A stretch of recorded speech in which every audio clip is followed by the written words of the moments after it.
যে সমুদ্রে আপনারা গিয়ে পাল্টি খান, ওই সমুদ্রে ভেসে এলো, ওই কাঠ দিয়ে জগন্নাথ বলরাম সুভদ্রা প্রতিষ্ঠিত হলো। কিন্তু বাবা প্রতিষ্ঠিত হলো বটে, নাভিটা রাতের অন্ধকারে ওই যে নীলমাধব, যেটা কৃষ্ণের নাভি ভেসে নীলমাধব হলো, ওই ব্রহ্মটা ভেসে গেল। প্রচার পাবার জন্য জগতে যাতে ভক্তরা আমায় দর্শন পায়, তার জন্য ওই সমুদ্রে ভেসে এলো, অন্ধকারে দৈববাণী হলো। যাও রাতের অন্ধকারে দেখবে স্বর্ণ ভান্ডারে একটা নাভি আছে, ওটা হলো কৃষ্ণের নাভি। এই যে জগন্নাথ বলরাম সুভদ্রা প্রতিষ্ঠিত হয়েছে, জগন্নাথের নাভিতে কৃষ্ণের নাভিটা প্রতিষ্ঠা করে। তবে মনে রেখো, যে ব্যক্তি প্রতিষ্ঠা করবে, যে ব্রাহ্মণ, তার মাত্র 3 দিন আয়ু। 3 দিন পর তাকে ইহলোক হতে পরলোক যেতেই হবে। আজও কথিত আছে বাবা, 12 বৎসর অন্তর জগন্নাথের কাঠ বদলানো হয়, আবার নাভিটা বের করা হয়। যে ব্যক্তি নাভিটা প্রতিষ্ঠা করবে, 3 দিন পরে তাকে চলে যেতে হবে। কেন হবে? এটাই কারণ আপনি যদি কৃষ্ণের নাভিটা হাতে ধরেন, অহংকার আসবে না? কোনো না কোনো দিন তো কারোর কাছে গল্প করবেন যে আমি কৃষ্ণের নাভি হাতে পেয়েছি, কৃষ্ণের নাভি হাতে ধরেছি। ভগবান বললেন ভক্তের মনে যাতে এই অহংকারটা না আসতে পারে, তার জন্য 3টে দিন এই ধরাই তাকে রাখবো, তারপরে তাকে আমি আমার করে নেব। নিতাই গৌর প্রেমানন্দে হরি বল, হরি বল। ভগবান পেতে গেলে সবার আগে একটা জিনিস দরকার, বিশ্বাস। আপনারা যারা যাবেন জগন্নাথ ধাম, পুরী ধাম, লীলাচল, এই শুধু পুরী ধামে গিয়ে বাবা সমুদ্রে পাল্টি খেলে হবে না। হ্যাঁ, 1 সপ্তাহ ট্যুরে যারা টুরিস্ট বাসে যায় না, 1 সপ্তাহের জন্য যাই, 4টে দিন পুরী ধামে যে থাকি বাবা, দেখবেন 4টে দিন কিন্তু সমুদ্রে হাবুডুবু খাবে। কিন্তু কই একজনকে জিজ্ঞাসা করো তো, 4 দিন কি তুমি জগন্নাথ দেখেছিলে? অতি কষ্টে একটা দিন হয়তো দেখেছে, পুজো দিয়েছে, চলে এসেছে। তাও আবার অনেকে পুজো টুজোও দেয়, বলে ওই ভিড় ভিড়ে, কারণ জগন্নাথ খায় না। অনেক রকমের ভক্ত আছে বাবা, কিন্তু একটা কথা মনে রেখো, এই জগন্নাথ দেখা মানে তোমার কৃষ্ণ দেখা হয়ে যাবে। জগন্নাথ দেখা মানেই তোমার কৃষ্ণ দেখা। যদি বলেন কেন, একটু বলি বাবা। যারা যারা পরবর্তী দিনে জগন্নাথ ধাম নীলাচলে যাবে, এই কথাটা বলার একটাই কারণ, আর কটা দিনের পরেই তো আমাদের রথযাত্রা। আর এই রথযাত্রার সময় এখনো কিন্তু নদিয়াবাসীরা, নবদ্বীপবাসীরা বিশ্বাস করে এখনো আমার ওই জগন্নাথ ধামে, পুরী ধামে আমার মহাপ্রভু বিরাজমান। যার জন্য বহু ভক্তরা নবদ্বীপ থেকে যায় জগন্নাথ ধাম, পুরী ধামে রথযাত্রার সময়। তো যারা যারা পরবর্তী দিনে যাবে জগন্নাথ ধামে, এই জগন্নাথকে একবার দর্শন করা মানে তোমার কৃষ্ণ দর্শন হয়ে যাবে। কেন বাবা? আপনারা জানেন ভগবান কৃষ্ণচন্দ্র প্রভাসযোগ্য লীলা করেছিল। এই লীলার পরে বাবা কোন লীলার করেনি, কারণ জরাবাদের তীরে প্রভাসের তীর্থে ভগবানই দেহত্যাগ করেছিল ভগবান। আর দেহত্যাগ করবার পর ভগবানের দেহটাকে চন্দন কাষ্ঠে পোড়ানো হলো। আর যখন চন্দন কাষ্ঠে পোড়ানো হলো, কে মুখাগ্নি করেছিল জানো? এই পাণ্ডবদের মধ্যে তৃতীয় পাণ্ডব অর্জুন। কারণ 56 কোটি যদুবংশ ছিল না ভগবান। মহাভারতে গান্ধারীর অভিশাপে 56 কোটি যদুবংশ ধ্বংস হলো। তো যার জন্য তৃতীয় পাণ্ডব অর্জুন মুখাগ্নি করেছিল। কিন্তু মা কৃষ্ণের দেহটা সব পুড়ে গেল, একটা জায়গায় পড়েনি। বলো তো কোনটা? যেটাকে আমরা বলি এই নাভি। এই নাভিটা সে আপনারাও শুধু ভগবান বলে নয়, এই নাভিটা কোনো ব্যক্তিরই পড়ে না। যখন আমাদের দেহটা পোড়ানো হয় কাঠে, সে কারেন্টে দিলেও বাবা নাভিটাকে পুড়বে না। ওই নাভিটাকে, যেটাকে সব বলা হয়, ওইটা এনে অনেকে মন্দির বানায়, আবার অনেকে গঙ্গায় ওটা বিসর্জন দেয়, পুঁতে রেখে দেয়। তো কৃষ্ণের নাভিটা যখন পুরলো না, দৈববাণী করেছিল প্রভাসের জলে ওই নাভিটাকে যেন ভাসিয়ে দেওয়া হয়। ওই নাভিটা ভাসতে ভাসতে গেল কোথায়? জগন্নাথ ধাম, পুরী ধাম। আরো একটা কথা বলি, জগন্নাথ দেখবার আগে সবাইকে কিন্তু একটা জিনিস দর্শন করতেই হবে, যেটা হলো ওই পুরী ধাম থেকে 90 কিলোমিটার দূরে যেটা হচ্ছে নীল মাধব। দেখবেন বাবা, কেউ 5-7 বার চলে গেছে জগন্নাথ দেব দর্শনে, কিন্তু একবারও হয়তো তার নীল মাধব দর্শন হয়নি। কিন্তু মনে রেখো, আদি জগন্নাথই হচ্ছে আমার নীল মাধব। কারণ ওই যে নাভিটা যেটা ব্রহ্ম, ওইটা ভেসে গেল, নিয়েছিল কে? শবররাজ। আর শবররাজটাকে জরাব্যাধ। যখনই জরাব্যাধ কৃষ্ণকে মারলো, আর যখন কৃষ্ণ গাছ থেকে পড়ে গেল, জরাব্যাধ ছুটে গিয়ে বলেছিল, প্রভু আমার হাতে তোমার মরণ হলো, আমি কত বড় পাপী। ভগবান বলে, তোমার সাধ্য কি তুমি আমায় মারবে? এই পৃথিবীতে একটা পাতা নড়ে সেটাও আমার ইচ্ছাতে। তাহলে তুমি ভাবলে কি করে যে তুমি মেরেছো আমায়? কারণ আমি তোমাকে কথা রেখে দিয়েছি যে তোমার হাতে আমি মরবো। সেই যে বাবা বালির পুত্র অঙ্গ যেদিন বালিকে নৃশংস ভাবে হত্যা করেছিল রঘুপতি রামচন্দ্র, আর সেদিন অঙ্গ প্রতিজ্ঞা করেছিল যে আমার বাবাকে যেমন মারলো আমিও ভগবানের কাছে কায়দা করে বর চেয়ে নেব। যেদিন অঙ্গ কাঁদছে, রামচন্দ্র গিয়ে বলেছিল, অঙ্গ তুমি কাঁদছো তোমার পিতার মৃত্যুর জন্য? আজ আমি রঘুপতি রামচন্দ্র, আমি তোমাকে আদেশ দিলাম, বলো তুমি আমার কাছে কি চাও? অঙ্গদ বলেছিল, প্রভু আমি যেটা চাইবো তুমি আমায় দিতেই পারবে না। পারবো, আমি মর্যাদা পুরুষোত্তম রামচন্দ্র, আমার কথার কোনোদিন খিলাফ হয় না। আর এই রামচন্দ্র মর্যাদা পুরুষোত্তম কেমন দেখো, সীতামা ছিল না বলে দ্বিতীয় কিন্তু বিবাহ করেনি। সোনার সীতা তৈরি করে যজ্ঞে বসেছে, কারণ রামচন্দ্র যদি মনে করত তাহলে দ্বিতীয়বার বিয়ে করতে পারত, কিন্তু না, তিনি ছিলেন মর্যাদা পুরুষোত্তম ভগবান। সীতার বিহনে স্বর্ণ সীতা তৈরি করে যজ্ঞে বসেছিল, কিন্তু দ্বিতীয়বার বিয়ে করে। তো আজকে লক্ষ্য করেন, সেই অঙ্গদ বলছে, প্রভু আমি যা চাইবো তুমি দিতে পারবে না। কে বলেছে পারবো না? তুমি একবার চেয়ে দেখো। সেদিন অঙ্গদ বলেছিল, প্রভু তাহলে তুমি সত্য করো, আমি যা চাইবো তুমি তাই দেবে। সেদিন অঙ্গদ ত্রিসত্য করলো, আর সেদিন আমার রামচন্দ্র ত্রিসত্য করে বলেছিল, প্রভু মনে রেখো আমি যা চাইবো তুমি তাই দেবে। দাও হে দয়াময়, তোমার চরণে আমার নিবেদন, দিতে যদি হয় তুমি আমার একটা ধন দিও, আমি যেন নিজের কাছে আমি আমার পিতৃ হত্যা প্রতিশোধ নিতে পারি। আমি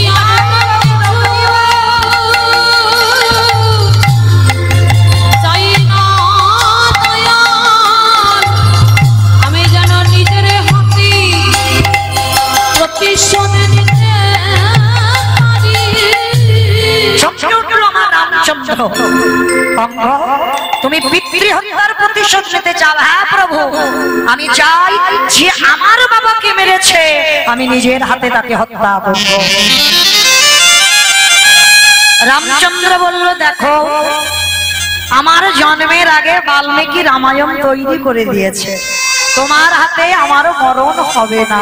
তবে আমি কথা দিলাম আজকের নাই মরি, এই রাম অবতারে না মরি, কথা দিলাম যেদিন আমি বৃন্দাবনের কৃষ্ণচন্দ্র হব, যেদিন দ্বারকাধিপতি যেদিন আমি হব, আমি কথা দিলাম সেদিন তোমার হাতে আমার বংশটাকে আমি একেবারে ধ্বংস করব, তোমার হাতে আমি শেষেই প্রাণ ত্যাগ করব। তাই তো জরাব্যাধির তীরে প্রাণ হারালো। যখনই জরা কাঁদছে তখনই জরাকে বলেছিল, জরা তুমি কেঁদো না, আবার আমি তোমার কাছে যাব, আবার আমি তোমার হাতে সেবা পাবো। প্রভু আবার তুমি আমার হাতে সেবা পাবে? বলো কবে? বলে কেন, আমি আসছি খুব তাড়াতাড়ি, তুমি জন্ম নেবে, তোমার নাম হবে শবররাজ। আর এই যে আমার নাভিটা ভাসতে ভাসতে যাবে, আমি তোমারই হাতে উঠবো, আর তোমারই হাতে উঠে আমি নীল মাধব হয়ে আমি তোমার হাতে গোপনে পূজিত হব। যেটা জগতে কেউ জানবে না, সবর তুমি শুধু একাই আমাকে পূজা করবে। ওই সবর রাজ যে নীলমাধব, যদি কেউ জান, কতজন দেখেছেন নীলমাধব? একবার হাতটা তোলে। যারা দেখেছেন তাদের একটু বুঝতে সুবিধা হবে, আর যারা দেখেননি একটু অসুবিধা হবে। তো পরবর্তী দিনে অবশ্যই যাবে নীলমাধব দর্শন করতে। তো এই নীলমাধব ওটা সবর রাজ গোপনে সেবা করত, গোপনে পূজা হতো। তারপরেই তো ওই নীলমাধব কাঠ হয়ে, প্রকৃত ভক্ত যদি ভগবানকে চায়, তাই মনোভক্তকে যদি কেউ চায়, সাক্ষাৎ ভগবান আমার তার হাতেই ধরা। দেখে ধরা দিল না, যে জরাব্যাধির তীরে মরলো, সেই জরাব্যাধের সেই জরাব্যাধ সবর রাজ হয়ে গোপনে একা সেবা পূজা করলো। আবার সেই নীলমাধব জগন্নাথ হয়ে সমাজে সবাইকে দেখাবার জন্য পুরী ধামে উড়িষ্যায় প্রতিষ্ঠিত হল। আজকে নারদ মুনি হচ্ছে ঠাকুর, সব আমি বুঝলাম, কিন্তু দুর্যোধনের যে অহংকার আছে এইটা তো আমি বুঝতে পারছি না। বলে পাচ্ছ না? ঠিক আছে নারদ, আজকে সকালবেলা তুমি দুর্যোধনের বাড়ি যাবে। বলে বাড়ি গিয়ে কি করব? বলে গিয়ে একটা ছোট সুচ দিয়েছে মা, আমার শুনছে না তো, ছোট্ট একটা সুচ দিয়েছে, আর ভগবান ওই সুচের ছিদ্র দিয়ে একটা বিশাল বড় হাতি এপার থেকে ওপার করে। নারদ দেখা মাত্র চমকে উঠে, ঠাকুর তুমি এত বড় হাতি এপার ওপার করে দিলে? বলে নারদ তুমি দেখেছো তো? বলে হ্যাঁ ঠাকুর দেখেছি। আচ্ছা যখন দেখলে যাও এই কথাটা তুমি দুর্যোধনকে একটু বল। তার যেই না বাবা সুষ্টা নিয়ে গেছে সকাল সকাল, আর নারদের অভ্যাসটা কি? হাটে বোড়ারে মধু কইটবে ভাঙারে গোপাল গো মকুন্দ সরে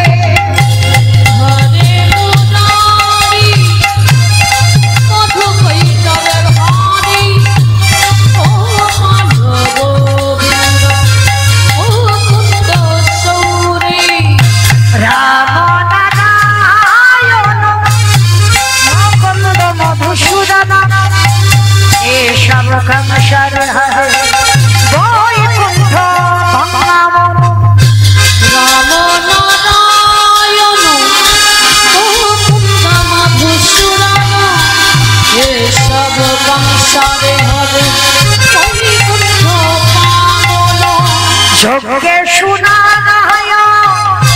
কৃষ্ণ ভীষ্ণ নিরাশ্রয় জগদীশ্বরা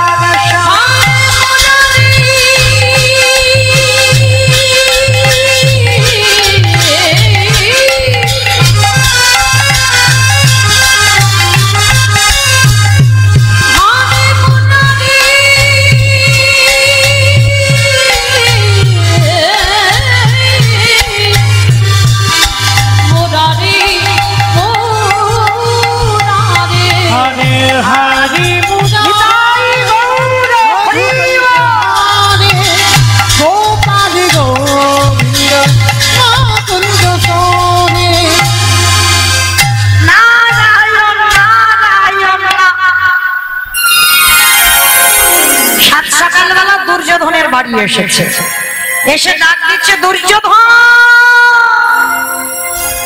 আমাইরা এই জায়গাটা একটু আস্বাদন করবে, যারা যারা একটু বড় লোক হয়, কান কিন্তু আগে মুলে নিচ্ছি, কাউকে উদ্দেশ্য করে বলছি না। একটু বড় লোক হলে পয়সা করি যদি জমা হয়ে যায়, তার কিন্তু ঘুম সকাল সকাল মোটে ভাঙবে না, মানে মোটামুটি 7:30 8টা বাজবে। তা দুর্যোধন আরো বেশি, বাবা বলছে আরো বেশি, কারণ অভাব নাই, শুধু ঘুম চোখটা খুলবে আর ব্রাশটা করে বাজারের ব্যাগটা নেবে, বাজার চলে আসবে, রান্না বান্না হবে, খাবে, আর কোনো চিন্তা নেই। আবার ফেরে দুপুর বেলা ঘুম, আবার সন্ধ্যে বেলা ঘুম, তাদের তো চিন্তা নেই। তার দুর্যোধন অহংকারী ছেলে, একটু বেলা করে ওঠে, আর নারদ মুনি গিয়ে ডাক দিচ্ছে দুর্যোধন, মানে ভোর 4টের সময় গেছে, আর যেই না ঘুমটা ভেঙে গেছে ভোরের বেলা, দুর্যোধন দরজায় এসে দেখছে নারদ। চাও? এত ভোর ভোর আমার দরজায় এসেছে যে বড়, বলো কি চাও? সুসটা বের করেছে নারদ। আমার রেগে যাবে না? একে বড় লোকের ছেলে, কিছু অভাব নাই, সকালবেলা একটা সুচ দেখাচ্ছে। সুসটা নিয়ে বলছে, এই দেখো, দেখতে তোমার সাহস তো কম নয়, সকাল সকাল তুমি আমাকে সুচ দেখাতে এনেছো। বলে সুচ দেখাচ্ছি না, এই যেটা দেখতে পাচ্ছ না, এই যে ছিদ্রটা দেখছো, আমার কৃষ্ণ এই সূচের ছিদ্র দিয়ে একটা বড় হাতি এপার থেকে ওপার করে দেয়। আর যেই না কথাটা বলা, সঙ্গে সঙ্গে বাবা অহংকারী দুর্যোধন বলে বলেন, অপদার্থ, তোমার এত বড় স্পর্ধা, একটা সুতো এদিক ওদিক করা যায় না, কতবার বাবা তার চোখ বাঁধে। আর তোমার ওই দুদিনের ছেলে কৃষ্ণ, সে কিনা একটা হাতি এবার বার করেছে। ওই গল্পটা তুমি ভোরবেলা আমার ঘুম ভাঙিয়ে বলতে এসেছো? এই কে আছিস তারই প্রহরী, এক্ষুনি গলা ধাক্কা দিয়ে কে বের করে দে। নারদ মুনি কোন রকমে প্রাণ ভয়ে বাবা বাড়ি থেকে বেরিয়ে গেছে। ভগবানের কাছে গিয়ে মাথাটা নিচু করে দাঁড়িয়ে আছে। কি ব্যাপার নারদ, মুখটা মলিন কেন? বলে ঠাকুর বিশ্বাস করলো না। বলে ঠিক আছে, করেনি তো কি হয়েছে, এবার তুমি যাও একবার পাণ্ডবদের কাছে ঘুরে এসো। বলে ঠাকুর আবার যদি মেরে তারা করে? বলে অসম্ভব, একবার যাও গিয়ে দেখে এসো। ভোরবেলা পরের দিন ভোর 4টের সময় পাণ্ডবদের দরজায় গেছে। আর বাবা যারা ভক্তি জগতে নেমেছেন তাদের ঘুম ভোরবেলা ভাঙবেই ভাঙবে। সারাদিনে সেবা পূজা করবে, জানা তৃপ্তি পাবে। ভোরের বেলা যখন মঙ্গল আরতি হবে, এর মতো তৃপ্তি আর কোনো সময় পাবে না। সারাদিনে যত আরতি করো, যত খেতে দাও, কিন্তু ভোরের আরতির মতো শান্তি, ভোরের পরিবেশের মতো আর ভোরের বেলা সেবা পূজা করে যত তৃপ্তি পাবে, ওটা কোনো সময়ই পাবে না। আর পাণ্ডবরা এরা তো কৃষ্ণ ভক্ত, প্রত্যেকেই এরা ভোরবেলা ওঠে। আর 4টের সময় নারদ মুনি গিয়ে ডাকছে, অর্জুন, ভীম, নকুল, সহদেব, যুধিষ্ঠির। যেই না দেখেছে বাবা, সবার প্রথমে মধ্যম পাণ্ডব ভীম দরজা খুলেছে। আহ্বানটা দেখো, নারদ মুনিকে দর্শন করে সাষ্টাঙ্গে মাটিতে দণ্ডবত প্রণাম। মায়েরা মনে রেখো, তোমরা যেন কোনোদিন শুয়ে পড়ে দণ্ডবত প্রণাম করো না, খবরদার, খুব অপরাধ। অনেক মায়েরা জানে না বাবা, করে ফেলে, দেখেছি। মাটিতে শুয়ে পড়ে দণ্ডবত প্রণাম, ওগুলো আমাদের নারী জাতিদের নয়, ওগুলো পুরুষদের। পুরুষদের মাটিতে শুয়ে পড়ে দণ্ডবত প্রণাম করতে হয়। আমরা নারী জাতি, আমাদের পঞ্চাঙ্গ প্রণাম করতে হবে। মাটিতে হাঁটুটা রেখে মাথাটা ঠেকিয়ে হাত দুটো মাটিতে ঠেকাও, এই পঞ্চাঙ্গ প্রণাম, 5টা অঙ্গ ঠেকিয়ে প্রণাম। আর পুরুষেরা সাষ্টাঙ্গে দণ্ডবত শুয়ে পড়ে প্রণাম। তো এই যে যখনই ভীম দণ্ডবত প্রণাম, আর প্রণাম করতেই বাবা নারদ মুনিকে প্রশ্ন করছে, আজ আমাদের সকালটা খুব ভালো যাবে, কারণ আপনার মতো মুনি বদন দর্শন। আগের দিনের ব্যবহার পরের দিনের ব্যবহারে তফাৎ দেখেন। মানুষ সবাই, কি বাবা ভুল বললাম? মানুষ সবাই, এখানে সবাই মানুষ, আমিও মানুষ, আমার সম্প্রদায় যারা দাঁড়িয়ে আছে, বসে আছি, সবাই মানুষ। দেখতে হলে হবে না, মানুষের মতো চেহারা, মানুষের মতো দুটো হাত পা হয়েছে মানে মানুষ না। যে ভক্তের হৃদয়ে মনুষ্যত্ব জ্ঞান নাই, যে ভক্ত গুরুজনদের সম্মান করতে জানে না, গুরুজনদের শ্রদ্ধা করতে জানে না, সাধুগুরু বৈষ্ণব চরণে নত হয় না, পিতামাতাকে শ্রদ্ধা ভক্তি করে না, তাকে বাবা সমাজ মানুষ বলে গণ্য করে না। শুধু লেখাপড়ার ডিগ্রি তৈরি হলে তাকে মানুষ বলে না। আগে তোমাকে মনুষ্যত্ব জ্ঞান অর্জন করতে হবে, তবেই তুমি মানুষ হবার যোগ্যতা অর্জন করবে। যেই না বাবা দণ্ডবত প্রণাম ভীম, নারদ তো চমকে উঠেছে, এদের স্বভাব কেমন আর ওদের স্বভাব কেমন, একই বংশের ছেলে কিন্তু কত পরিবর্তন। এইবার নারদ মুনিকে দেখে ভীম করজোর করে বলছে, আসুন। বসুন আগে, তারপরে আমি কথা শুনবো। না আমি বসবার টাইম নেই, একটা কথা বলবো বলে এলাম। কি কথা? এই যে সুচটা দেখতে পাচ্ছ? বলে হ্যাঁ। এই যে ছিদ্র দেখতে পাচ্ছ ছোটে? বলে হ্যাঁ। বলে জানো ওই ছিদ্র দিয়ে কৃষ্ণ একটা বড় হাতি এপার থেকে ওপার করে। আর যেই কথাটা বলা আমার ভীম খিলখিল করে হেসে উঠেছে।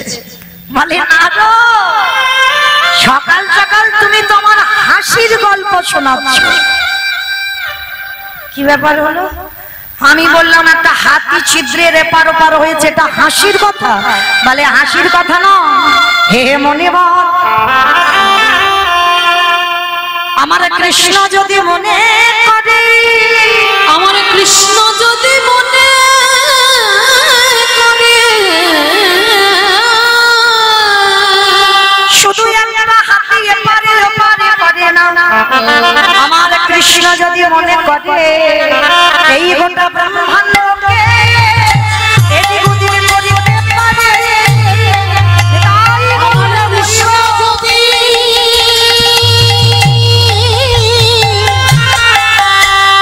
যদি মনে করে এই ব্রহ্মাণ্ডটা এদিক ওদিক করতে পারে। কি বললেন? ছিদ্রের হাতি না, কৃষ্ণ যদি মনে করে এই গোটা বিশ্ব ব্রহ্মাণ্ডকে ছিদ্রের এপার থেকে ওপার করতে পারে। আর তুমি তো একটা হাতির গল্প শোনাচ্ছ, তাহলে এটা হাসির গল্প হলো না? নারদ মুনি চমকে উঠল। এবার আমি বুঝতে পারলাম কেন আমার কৃষ্ণ দয়াময় পাণ্ডবদের হলো আর কেন আমার কৃষ্ণ 100 জনদের হলো। কারণ ওদের বিশ্বাস নেই, আর এদের যে হৃদয়ে পরিপূর্ণ বিশ্বাস। কারণ হাতি নয়, কৃষ্ণ মনে করলে বিশ্ব ব্রহ্মাণ্ডকে এদিক ওদিক করে। এইবার নারদ মুনি বলছে ঠিক আছে, এবার তাহলে আসি। দাঁড়াও দাঁড়াও, চলে তো যাচ্ছ, আমার ভগবানের কাছে তো তুমি থাকো। হে মনে তোমার কাছে আমাদের পাণ্ডবদের একটা নিবেদন, তুমি কৃষ্ণের সনে যদি রাধা আমার কৃষ্ণকে একটা কথা বলে দিও। ঠিক আছে বলো, কি বলতে হবে? বলে অন্য কিছু নয়, সে জানোই আমাদের কথা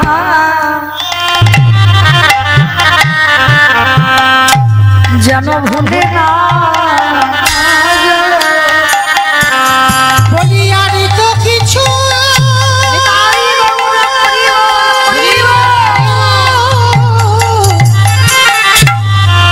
বলি আর তো কিছু চাহি না আমরা, সেজন্য আমাদের কথা যেন ভুলে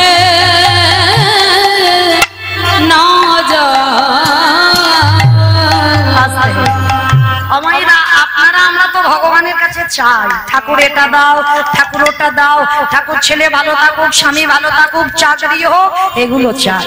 কিন্তু না, পাণ্ডবরা চেয়েছিল কিচ্ছু দিতে হবে না, শুধু যেন কৃষ্ণ আমাদের কথা একটু মনে রাখে। আর আমরা যে কুলেই যাই না কেন, আমরা যেন বদন ভরে ওই গুরু চরণের হৃদয়ে ধরে কৃষ্ণ কৃষ্ণ রে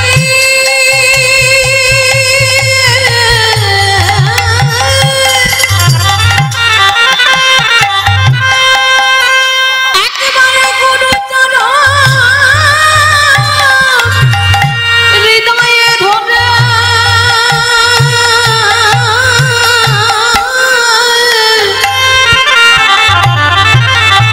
কৃষ্ণ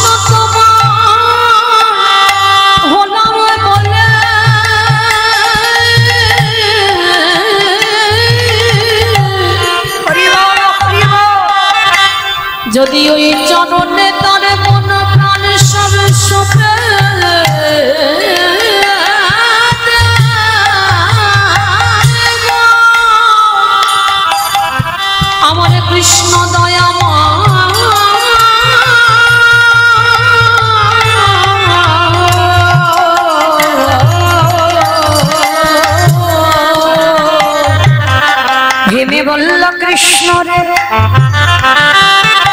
আজ নারদ মুনি এসে দেখে গেল,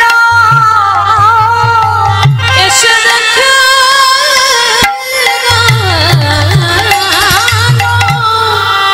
আমাদের কাছে তো কিছু নাই কৃষ্ণ, ওরে কৃষ্ণ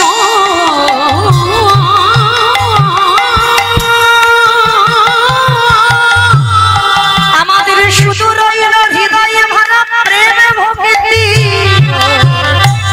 তাই কৃষ্ণ তোরে কাছে জানিয়ে রাখা না আমাদের যা যাচ্ছে তাই আমরা তোমায় দিলাম, আমায় আমরা কিছু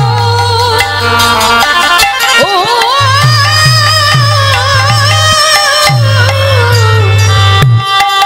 না না আর তো কিছু দেবার নাই গো। ওরে প্রেমে ভক্তি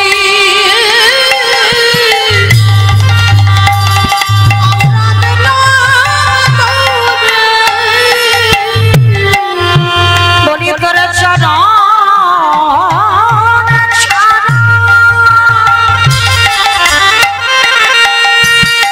ছাড়া করিস না রে, আমি আর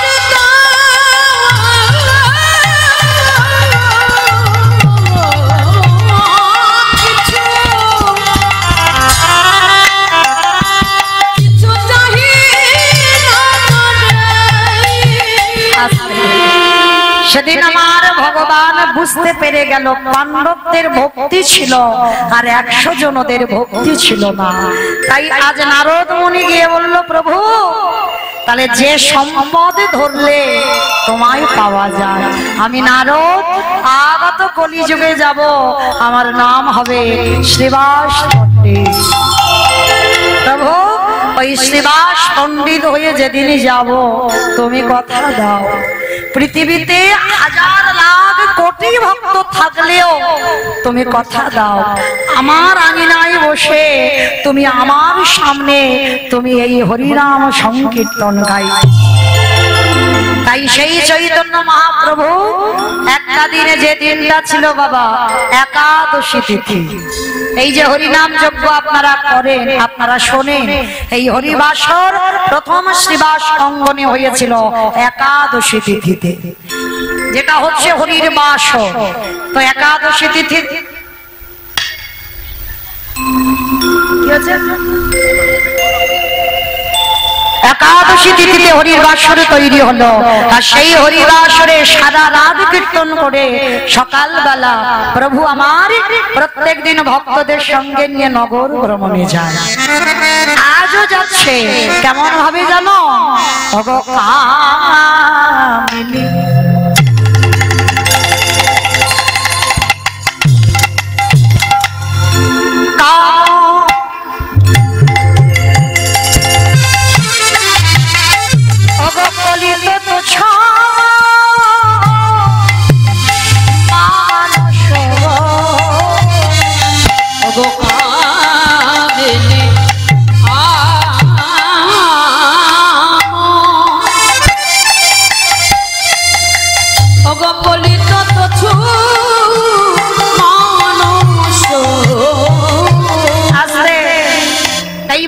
পদাবলীগুলো বাবা আমাদের শুনতে হবে, যাই বলি না কেন, যেহেতু অষ্টপল্লী লীলা কীর্তন চলছে তো আমাদের পদাবলীগুলো শুনতে হবে।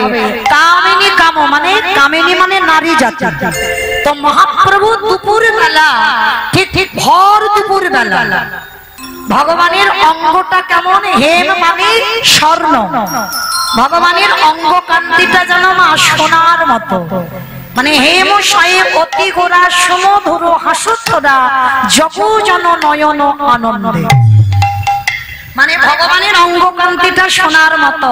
ও মাইরা বাহ্যিক জগতে সোনা পড়লে অহংকার আসে, আসে না? তুমি যদি বাবা সারা অঙ্গে সোনা পড়ে থাকো, বাহ কামিনী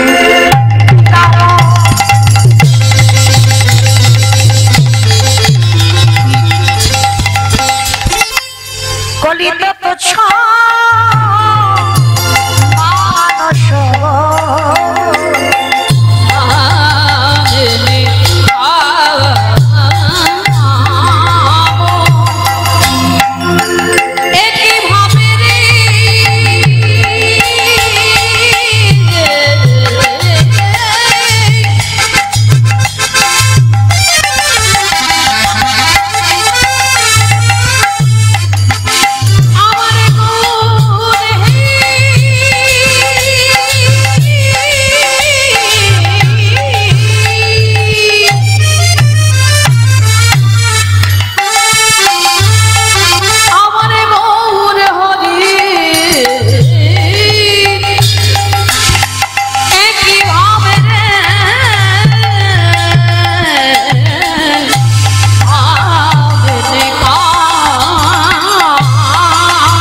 অজু গজজিনি মমন্ত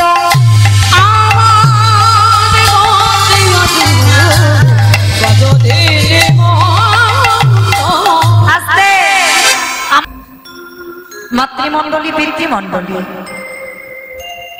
আহুত অনাহুত ভাগত এই গ্রামবাসী বৃন্দ যারা আমার রাধা গোবিন্দের মিক্সচারের রিভারটা বন্ধ করে দাও।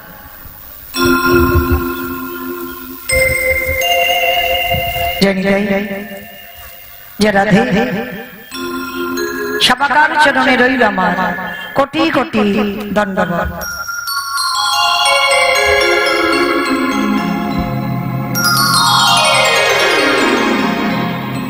তারপরে জানাই এখানে যত সাধু গুরু ব্রাহ্মণ বৈষ্ণব আছেন তাহাদের চরণে রইল আমার ভক্তিপূর্ণ ধন্যবাদ প্রণাম। তারপরে জানাই মাগো আমি আমার পিতা মাতার চরণে আমার শিক্ষা গুরু দীক্ষা গুরুর চরণে অনন্ত কোটি কোটি ধন্যবাদ প্রণাম। তারপরে যাদের কথা না বললে বাবা সব থেকে বড় ভুল হয়ে যাবে, সব থেকে বড় অপরাধ হয়ে যাবে।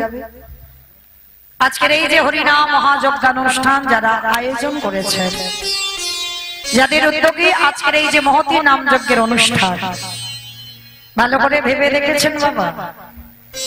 যারা যারা মাসের পর মাস দিনের পর দিন, এই যে এবছর যা গরম পড়েছে বাবা কোনো বছরই তো পড়েনি, তো এই এত গরমের মধ্যে দিয়েও যে কমিটি দাদা ভাইরা মাধুকুরি করে লোকের দাঁড়িয়ে দাঁড়িয়ে ভিক্ষা করে, কেউ 5 টাকা, কেউ 2 টাকা, কেউ 10 টাকা দিয়েছে, আবার বাবা মুখের উপরে কেউ কেউ দরজাও বন্ধ করে দিয়েছে। আছে মা, অনেক ভক্তরা আছে হরিনামের জন্য চাঁদা দেবে না বাবা, দরজা বন্ধ করে দেবে। হরি বল। তো যাই হোক, এখানে আবার নাকি দিদি ভাইরা বেশি কাজ করেছে।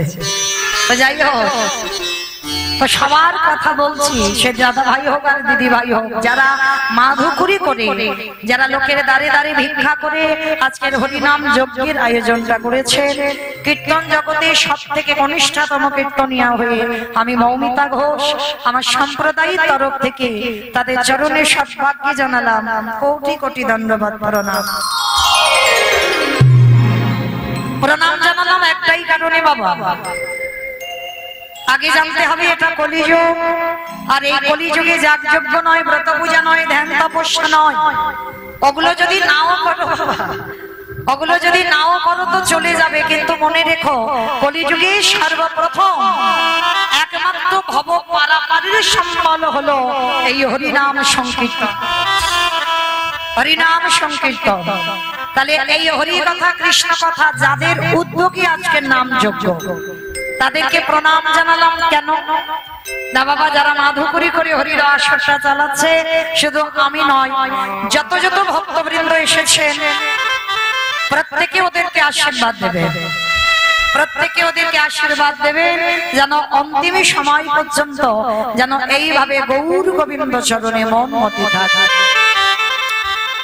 তো চলেন আজকের আমরা সবাই এই যে কীর্তনের প্রারম্ভে আমার দাদা ভাই দিদি ভাইদের প্রণাম দিলাম। কেন? এই যে আগে দেখো এটা কলিযুগ, আর কলিযুগে হরিনাম হচ্ছে একমাত্র পৃথিবীর ভব পারাপারের সম্ভব। আপনারা প্রশ্ন করবেন মৌমিতা ও সব কীর্তনিয়ারা বলে হরিনাম শোনো, হরিনাম গাও, হরিনাম ছাড়া মানুষের কোনো গতি নাই। কিন্তু মাইরা কীর্তনিয়ারা বলবে আর আপনারা শুনে চলে যাবেন, হবে না। কীর্তনের প্রারম্ভে আগে জানতে হবে এই যে বলছি হরিনাম আমাদের একমাত্র সম্বল। ভালো করে একটু বাস্তবে মিলিয়ে দেখেন তো, হরিনাম সম্বল নয়। সে যে যত বড় ধনী হোক না কেন, যার যত টাকা থাকুক না কেন, যার যত অর্থ থাকুক না কেন, মনে রেখো শেষের দিনে তোমার এরা কেউ আপন নয়। যতই আপন আপন করে আঁকলে বসো না কেন, এরা কেউ তোমার নয়, সব দুদিনের জন্য। ছেলে আমারে, মেয়ে আমারে, জায়গায় আমারে, জমি আমারে, বৈভব আমারে, যতই আমারে আমারে করো না কেন, একেবারে যদি বাস পড়ে থাকবে সরকারি ক্ষমা। ওগো এসেছো একা, তুমি যাবে একা। শেষের দিনে যত আগিয়ে বসে থাকো না কেন, যত আমার আমার করো না কেন, যাদের জন্য তুমি কৃষ্ণ ভজন ভুলে যাচ্ছ, যাদের জন্য একেবারে কৃষ্ণ বলে কাঁদতে পারছ না, কেউ তোমার সাথ দেবে না। শেষের দিনে জানি না মা আপনাদের এই কয়জামারিতে নিয়ম আছে কিনা, তবে আমার ডায়মন্ড হারবার এলাকায় নিয়ম আছে। মানুষ মরে গেলে কিছু দাও বা না দাও, দুটো জিনিস ভাড়া করতে হবে, একটা হলো খোল আর একটা হলো করতাল। ওই পিছনে বাজাবে না, বলো হরি বলো হরি। কি মাইরা বলে তো আপনাদের এই এলাকায়? আচ্ছা কেন বলবো, এই জায়গাটা একটু বিচার করেন, কেন বলবো বলো হরি হরি বল। ঠাকুর বিসর্জন করতে যাচ্ছ, বড় বড় ডিজে বক্স বাজছে, আর যেদিন আমাদের দেহ বিসর্জন হবে একটা ডিজে বক্স বাজিয়ে গেলে কি হতো না? তাহলে নিশ্চয়ই হতো। তাহলে হচ্ছে না কেন? এই জায়গায় আমার চৈতন্য মহাপ্রভু শিক্ষা দিলেন, ওরে কলির জ্ঞানন্দজি ভালো করে পিছনের দিকে তাকিয়ে দেয়, এসেছিস একা যাবি একা। তাহলে সাথ দেবে কে? না শুধু বাবা তোমার কর্মফল। তুমি সারা জীবনে কি কি করেছো, কতবার হরিবাসরে বসেছো, কতবার ভাগবত আসরে বসেছো, কতবার গুরু চরণ আশ্রয় করেছো, কতবার সাধুগুরু বৈষ্ণব সঙ্গ করেছো, এই ভালো ভালো কর্মগুলো তোমার সাথ দেবে। তবে মায়েরা একটা গ্যারান্টি আমি দিতে পারি, আর একজন তোমার সাথ দেবে, সে কে জানো? এই হরি নামে যাবে। আমাদের পচা দেখো দেখো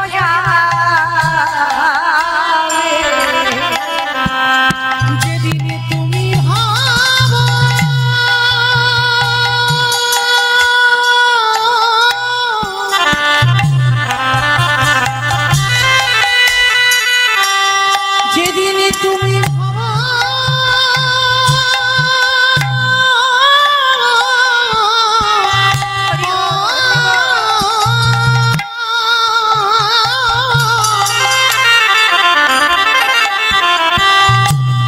যেদিন তুমি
এই পচা দেখো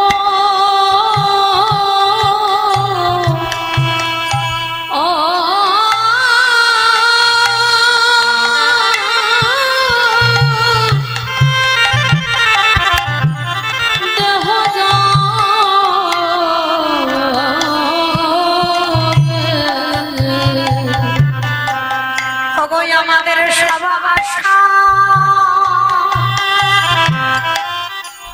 আশা যাওয়া সব সার হলো এই ভজন যজ্ঞ দেহ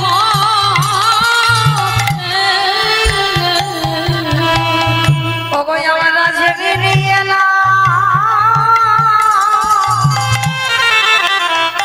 আমরা প্রেমে নিয়ে গেলাম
নামে যাবে আর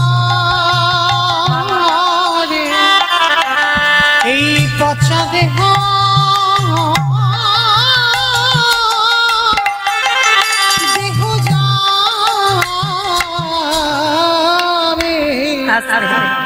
ভগবান বললেন যে আমারে চাই তারই আমি চাই।